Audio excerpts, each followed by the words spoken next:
Google uncovers the world's first AI-discovered zero-day vulnerability. Google Cloud makes multi-factor authentication mandatory.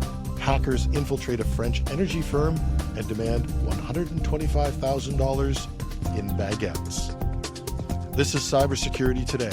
I'm your host, Jim Lowe.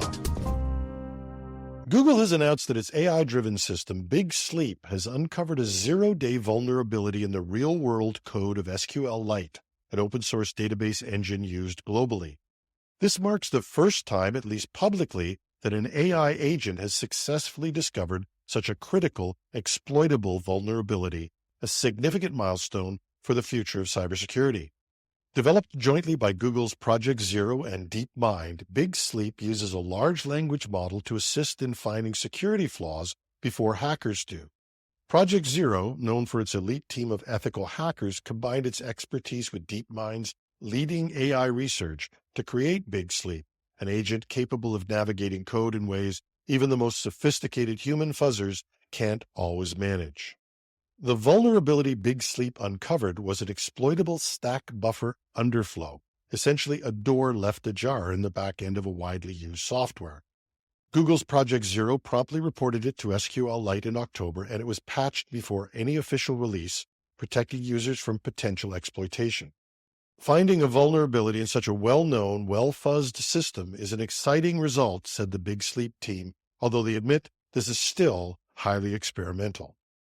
Fuzzing, a classic security research technique, involves bombarding code with random data to find exploitable errors. It's an approach that's effective but far from foolproof. Google believes that AI can take fuzzing to the next level, enabling defenders to find the vulnerabilities that traditional fuzzing tools miss. By automating and supercharging this process, the Big Sleep AI aims to spot cracks in software before it's even released, closing loopholes before attackers can get in. AI could bring a huge advantage to defenders, the team explained, not just in finding vulnerabilities, but in providing root cause analysis, making triaging and fixing issues significantly cheaper and more efficient. While the results are still in the experimental phase, the implications are promising. The hope is that AI-driven systems like Big Sleep will ultimately make software far less penetrable, leaving malicious actors out in the cold. For now, Google's successful use of AI to detect vulnerabilities like the one in SQLite represents a powerful step forward towards proactively defending against cyber threats. It's a glimpse of a future where AI not only builds systems, but also safeguards them. As Big Sleep evolves and AI tools mature, defenders may finally gain a bit of an edge in the never-ending battle against cyber threats, turning the table on hackers who have long enjoyed the upper hand. Starting in January, Google Cloud users will no longer be able to rely solely on passwords. Google Cloud is mandating multi-factor authentication for all accounts, forcing the approximately 30% of its customer base that has yet to adopt MFA to add this extra layer of security. The move reflects Google's belief that MFA, long encouraged by cybersecurity experts, will dramatically improve cloud account security. At Google Cloud, we're committed to providing the strongest security for our customers, the company said in a blog post. By January, all Google Cloud users signing in with just a password will be required to implement MFA solutions. As we all know, multi-factor authentication is a well-established method for increasing security, using a secondary form of verification to prove a user's identity.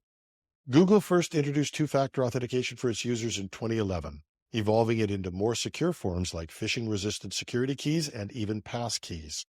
While enabling 2FA has been optional for consumer accounts, Google Cloud now deems it crucial for every user due to the nature of data hosted in cloud environments. This move is backed by data from Google's Mandiant Threat Intelligence Team and government agencies like the Cybersecurity and Infrastructure Security Agency, CISA, which found that users who use MFA are 99% less likely to be hacked. As part of the rollout, Google Cloud will also require MFA for users leveraging federated authentication.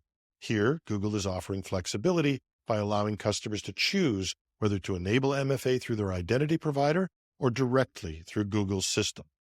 Google Cloud's decision follows in the footsteps of other major tech companies that are also pushing for broader adoption of MFA.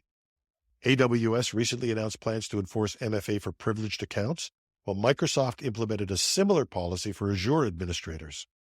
Even Snowflake moved to mandate MFA for all users earlier this year after a series of account breaches. Cloud services providers are making these changes not just out of goodwill, but due to the increasingly evident threat landscape. A recent PwC report found that cloud-based threats have become a top concern for chief information security officers, outpacing even the fear of ransomware for many organizations. Cybercriminals are increasingly targeting cloud environments, and enabling MFA has proven to be one of the most effective ways to prevent breaches, especially for sensitive accounts. Microsoft's own research into cybergroup Storm 0501 demonstrated the use of MFA could effectively disrupt the group's dual tactics of cloud breaches and ransomware attacks. So as MFA becomes a mandatory feature across big tech companies, it can serve as a case study on how simple security steps can stifle even sophisticated cyber threats. Hackers have compromised internal data at Schneider Electric, a France-based energy management firm.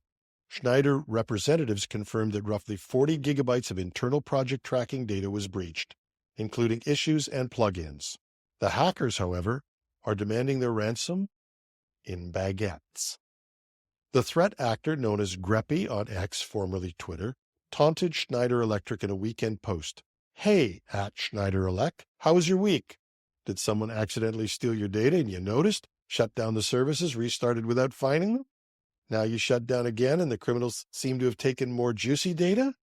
Greppy later shared a screenshot of code allegedly linked to the breach involving Jira project management users and tickets.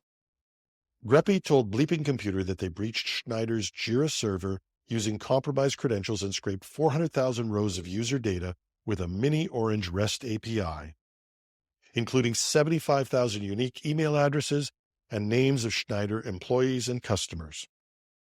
Schneider confirmed the breach, stating that they were investigating a cybersecurity incident involving unauthorized access to one of their internal project tracking platforms. The company says that none of its products or services were affected.